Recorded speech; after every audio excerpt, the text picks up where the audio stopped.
Hey there, welcome to the Reinsurance Podcast, the place where we dive into all things reinsurance, the coolest part of insurance. We're your hosts, Jared and Ben, a couple of ex-practitioners who loved the industry so much we founded Supercede to tackle some of its biggest headaches. And we're here to share our insights and stories with expert guests as we uncover what's really going on in the industry. Welcome back, everybody, to a special episode of the Reinsurance Podcast. We're doing a follow-up here to the group episode you've hopefully just heard of us speaking with a few people from the Under 35s Reinsurance Committee. First up, we've got Xander Georgetti, who's here to tell us all about their experiences before becoming a part of the Under 35s Committee, since becoming a part of the Under 35s Committee, and a few wider things across the industry. So welcome, Xander. How are you today? Yeah, thank you so much for having me on. It's a real pleasure to be here, having watched and listened for so many years. So yeah, really good. Thanks for having me. No, we appreciate it. I should probably say as well, you've benefited from my northern accent. Are you a Xander or a Xander? It's funny because of some of my rugby mates who are from the north, so I'm a Xander, and the southern ones I'm a Xander. So I'm happy with anything. So the American accent would be the Xander, be the northern approach. Yeah. So we'll just say it. You'll get all varieties here. Yeah. I'm happy with that. I'm easy. There we are. Icebreaker tackled. And we can dive into the Under 35. So I'd love to hear the classic question where we start with, how did you get into the industry?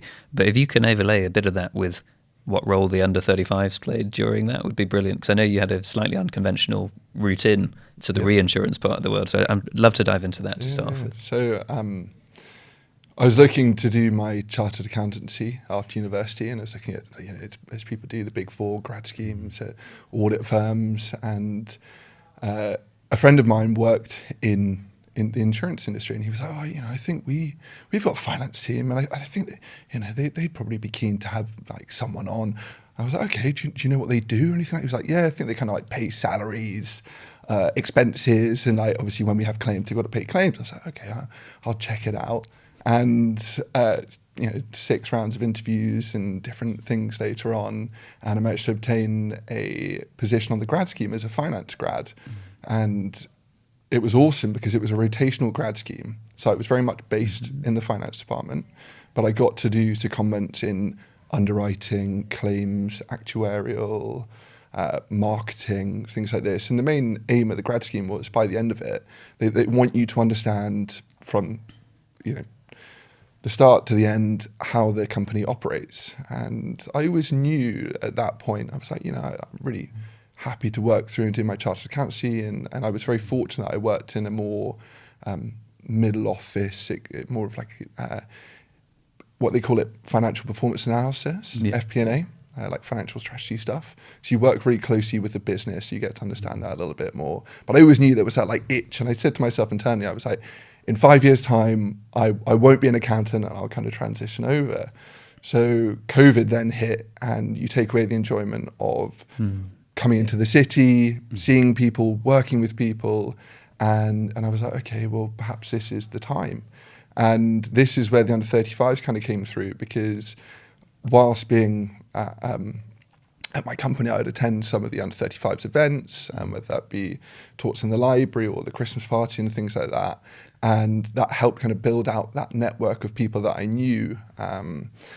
And that's when I started to speak to different people. I was like, okay, well, I think I'd like to move over into reinsurance broking. And that was the role that I kind of then transitioned over to. And I've been doing that for 4 years in credit and financial risk. Oh, amazing. You must have a pretty unique insight into how the business works that a lot of brokers I'm by no means saying I'm an expert. I am not saying that whatsoever. It was a very high level whistle-stop tour. I think the industry does this incredibly well. The grad schemes that take you through these rotations, or programs like consulting where you get a lens as to all the different component parts of the business. I think it's a really amazing and valuable thing that most companies in our space do, and it's immensely valuable because so oftentimes as a grad, you don't really know what you really love doing yet. And that's okay because you're only 24 years old or whatever it is. But it presents an opportunity for you to look at that array of opportunities across a business or the industry more broadly and go, I can learn a bunch of these things here, but I really want to scratch the niche and go do that at some point. When we were speaking before the show, you're talking about the role the under 35s and the relationships and network you built had in exploring, the jobs you might get next. We talked a bit about how so often at a certain point in your career, you don't look for jobs being posted online. You talk about what you want to achieve and you go to your network and say, I'm looking to make a move here. Walk us through a bit of the relationship building that the under 35s had in the early part of your career and how you sort of leaned into that as a way to sort of find that next step in your journey. Yeah, no, that's an interesting one actually, because for me, when I was looking to transition from the finance department into a more sort of front office role, I was pretty certain I wanted to do reinsurance broking, but honest answer was I couldn't tell you accurately why that was. And I was still looking at underwriting as well. I was also pretty set on working in some kind of financial lines type of business because that was my background. So I was like, that's my kind of strong part.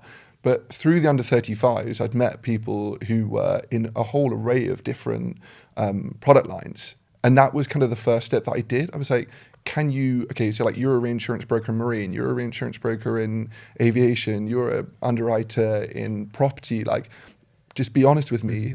What does your day-to-day look like? And, all of this. And that really helped solidify how I went forward into my decision of doing it. But actually, through coming to select the line that I wanted to go into and who I was going to reach out to, it was just fortunate that naturally you come across people that you have the same interests in sometimes.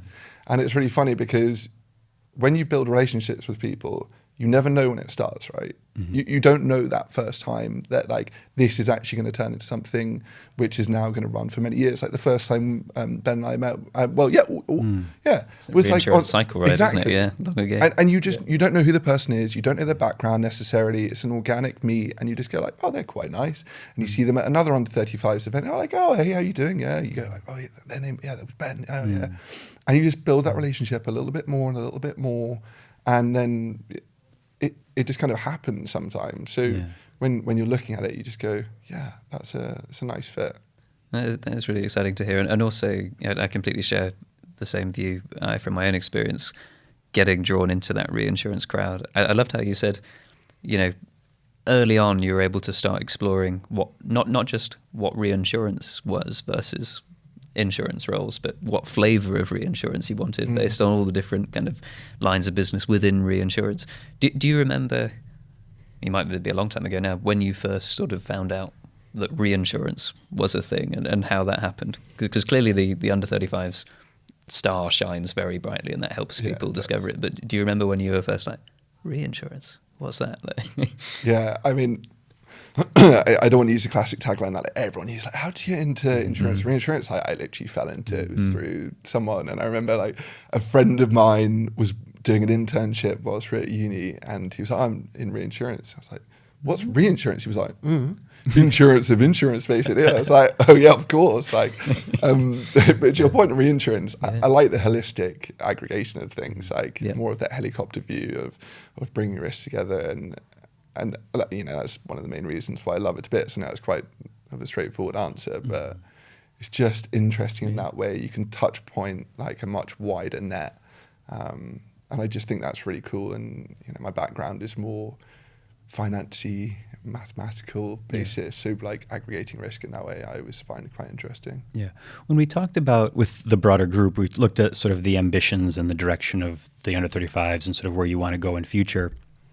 But do you see the role of the under 35s being one to sort of draw people into reinsurance from adjacent sectors? Obviously, the sort of initial exposure everyone gets from our side is, I'm working at Aon as a grad, or at Munich or Swiss Re or wherever, and I'm sort of given insight to this group, which is interesting. But in the world, we've talked before on the podcast around how social media is being used to attract talent to the industry. And do you see the under 35s as a way to sort of present the sort of reinsurance category to someone who's maybe in finance right now or in insurance right now and has yet to see the light that reinsurance provides? Definitely. I think it's a great tool. It's a tricky one. It's probably our biggest challenge as the committee for the under 35s in the sense of we want to do more. We want to go into schools, into universities, target target it. From a social media perspective, actually, my first manager was Sam Ridgewell of Empower Development. Oh, wow. And she was just like excellent. She probably gave me the bug. Yeah, also a friend of the show. So. Yeah, like she probably gave me the bug for this, Yeah. and I like this being like the under 35s and all of that, and her TikTok like is part of like her team is incredible. I personally don't have TikTok or social media, but I've seen little bits that she's put on LinkedIn, and I think that's so cool. It's tricky, I think, to target outside of the industry. But it's funny, I think it was Sam who said in our first year, she was like, all these young kids and whatnot at school or uni or whatever, they watch these movies like Wolf of Wall Street and they're like, oh, banking, trading, like that's cool. And she was like, you know what we need to do? We need to build like, or make a Hollywood reinsurance movie, and they'll flock into it. But like, like how do we do that? Like seriously, how can we get a Hollywood movie on insurance and reinsurance that like people are going to watch and be like, oh, that's cool. But like we all work in the industry, right? Whether it's insurance, reinsurance, whatever department within that. And we're like, this is a cool industry. Like it is. Like there's no getting around it. Everyone thinks it might be boring, but it's not. It's incredible. The idea has made it onto a slide before. I won't tell you where, but yeah, I have seen it literally proposed before. So you never know. If it gets budget, maybe we'll be watching the next sort of Mad Men for insurance and reinsurance. And then to answer the second part on people transitioning from their careers, I think there are a lot of people who do come through and maybe they start off in something like banking or asset management or other financial services companies. Often is like where I see the transition as part of the under 35s. And they hear through a friend who perhaps works in insurance or reinsurance, like, oh wow, like your job sounds quite interesting, and you get to do some really cool things. And they do 3 or 4 years. Like one of my best friends did it, and he now will never ever look back. He is so happy. He was like, I wish I'd done this from the beginning. And I think that's so cool. And you don't have to be in your early 20s or mid 20s. There's someone who I know who moved over in their 40s and have been doing it for a few years, and they're like, wow, like this is awesome. I wish, didn't regret the start of their career, but completely. A close friend of ours started his career making films, and was an economist by trade, but now works in retro. But like that journey, it's one who's like loves what he does, but and doesn't regret the early part of his career. But he's like, it was a very different sort of space to be in, but that's okay, right? If you've got the sort of capacity and the way you think about the world aligns with this industry, it can work really, really seamlessly. My biggest sell to anyone, it doesn't matter what age you are, and I do gush about this because I really do care, is it doesn't matter what your background or your interests are, there is a role for you in reinsurance and insurance. If you're interested in art, that could be amazing. If I'm not going to list through everything, but like whatever your background, there is a role, and it doesn't have to be in underwriting or broking. There are so many different departments in this industry where you would be excellent. And I think that is something which we all need to push. Recruitment is everyone's job. It's not just the big companies or the smaller ones that go like, oh, look how interesting it is. It's on all of us to talk about our roles, the industry, and like push that on. Because I really, truly believe that. That's quite a strong point, because we talk a lot about the challenge our industry faces with getting talent in, but I think that's the correct direction of travel. There is, it's an industry sort of challenge. And I think these types of programs and presenting our industry in that light, which feels interesting and compelling and intriguing to outsiders, is a really powerful way for them to go, hang on a second, I want to double click on this. And then you have, forums or groups like the Under 35s that become an accessible entry point to say, I can actually ask a mate about this thing or go explore it a bit further. And just like that, you sort of catch the bug and you become deeply fascinated by where this can take you, and off you go. But I think there must be as well, and your education and learning role probably comes in quite handy here, but it's not just a come and find out about reinsurance and you're great for a job here, but actually come and find out about reinsurance and see that from the moment you get here, you're going to get support that continues through your career. I think, 100%. That's fantastic when you look at, your back to basics lectures, all that sort of thing. There's not just this promise that you'll be plopped into a role that suits your interests, but actually rather you're going to avoid the imposter syndrome as well, because the industry is actually going to teach you and make sure you know what you need to know. So, yeah, how have you found that in your career as well? That you've found it? I mean, through the under 35s, you've obviously got different pillars, and I work in the training education side, and we're a team of 4, and we put on a load of different events throughout the year. Some of them are free to attend, and so like the lectures in the Lloyd's Library. So we have had such demand in the last couple of years that we're now running a spring lecture series of 3 or 4 lectures and an autumn one. And they're free to attend in the Lloyd's Library. And we're selling out like the whole, when I say sell, you know, we have to allocate tickets to people because of all the regs and stuff. And you get 150 people down. And we did one in spring last year, which was on different product classes, which was really interesting. And then completely switched it and did the autumn one on technical basis. So we did actuarial pricing and modeling, investments and finance. And all of these events were so well attended because people go like, okay, I do want to learn a little bit more about that. And that's really nice. And then some of the bigger ones, which go back for the under 35, so we're 50 years old. I think we'll be 54 years old this year, I believe. Wow.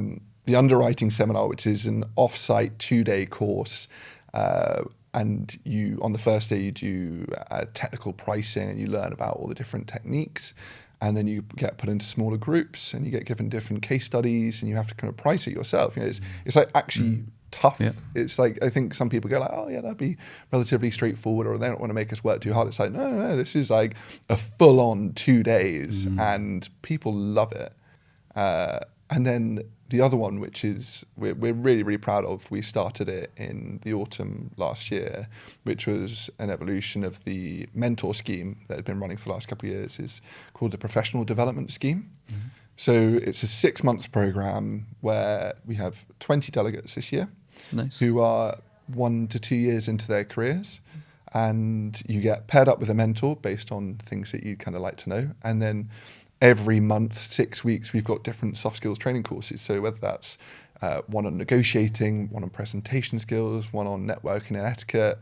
And then at the end, you get put into smaller groups and we're going to decide some sort of small topics and allow those. But the big sell of the professional development scheme is that you're new into your career and you need to have that ability to meet people, but sometimes it's quite tricky to like throw the net really, really wide. And obviously the under 35s facilitates that. But this is somewhere where we're like, guys, you're a cohort who in 20, 40 years time potentially will still know one another. Like this is like really buy into these relationships that you're going to build. And it's great. Yeah, I think it's one reflects when people get into our industry, they don't leave very frequently. No. They're here for life. And especially those who are so engaged that they want to put their hand up, they want to be involved with those types of programs and initiatives. You're completely right. The number of those individuals who know each other, work together very early in their career, and then just by chance or by work and effort, 20 years later, they're like running companies and working alongside like mega mergers and all these things with those relationships established is quite impressive and unique. You mentioned there's 20 sort of people in the cohort right now. For listeners who are sort of early in their careers and looking at the under 35s as a vehicle by which they grow and build their careers, how should they find and put their hand up to be part of these programs? How do they go about applying? What does that process look like? Yeah, so I mean, the first thing to say is that it's free to be a member of the under 35s. You go onto the under 35s website, sign up via email, and then you'll receive all of our newsletters and different things that come through. And often, so for the professional development scheme, we sent out an email detailing the sort of parameters of the background of like people that in terms of the amount of years in, and then it was sort of sounds boring to say like a form fill, but it was very much articulating how and why you'd like to be involved, and obviously we put across like what the benefits are going to be for those, and it's really tough going through. Like when I say it's not we know that person, they're quite good, like. We anonymize it basically, and we go through and we're like, yeah, I think that's a really good fit for that person, and we try and have a really equal split of different departments. So it's not just half underwriting, half broking. And then it's not going to be like, all right, all the big brokers get some, all the big underwriters. It's trying to diversify it as much as possible, so you get a real different background and mindset of people and skill set into there. And for the other events, for the lectures, or we threw an InsurTech evening, which you guys co-hosted, which was awesome. We do lots of other events like that, and as soon as that email comes out, you got to sign up quick, because these tickets they go fast. Yeah. And it's a lovely way. Like, people always go, oh, I don't know, I don't really have anyone to go with. Like, don't be afraid to come. People are so welcoming at these events, and I mean that. Like, people want to see other people come down. And if you're not feeling confident enough to do it, like, grab your mate, because it's always a lot easier if you do it in a pair, and you'd be like, okay, well, if we go together, then it's a lot easier to go up to another pair and talk to them. And naturally, you will see the same people again and again at different events, and that's lovely. Yeah, well, it's also easy now. They can walk into an event. They've seen your face on our YouTube channel and all these things now, so they can just walk up to you and be like, Xander, hey, I saw your podcast. And as you sort of started off with, icebreaker done, and they're in learning and tucking into the under 35. Do you know what? That's a really lovely point, because for me, I'm part of the under 35s committee because it gave me such a benefit when I was looking to transition careers. I just wanted to give back, because I think a lot of people go like, oh, a lot of these industry groups, like, they're just for people in front office roles. Like, that is not true. Like, whatever department you're in, please come along. Like, it's just great. It's all about learning and meeting other people, whatever that kind of looks like. And it's just, it's just such a lovely way to meet other people in that sense. But to your point of people coming up to you, sometimes people will do that. And I'm like, what? And it's the most humbling thing in the world. They'll go like, hey, you're the guy who you did that lecture on the whatever in the library, like. And I'm like, yeah. And they're like, thanks so much. That was so interesting. Like, I'm going to look to come to some more and like bring my friends. And you're like, wow, like that is so lovely that people enjoyed it that much that they wanted to say that. Yeah, perfect. Well, Xander, I appreciate you spending some more time with us after the group session. And for those listening, if you go to an under 35s event, say hi to Xander, say I saw him on the podcast or heard him on the podcast. But absolutely delight, sir. Thank you. Thank you both so much. Thanks for coming on the show. Thank you. Thanks for tuning in to the Reinsurance Podcast. If you enjoyed our show, don't forget to subscribe wherever you get your podcasts and leave us a review to let us know how we're doing, preferably 5 stars. For more insights and updates, follow us on LinkedIn and visit our website at supercede.com/podcasts. You'll find the links in the show notes.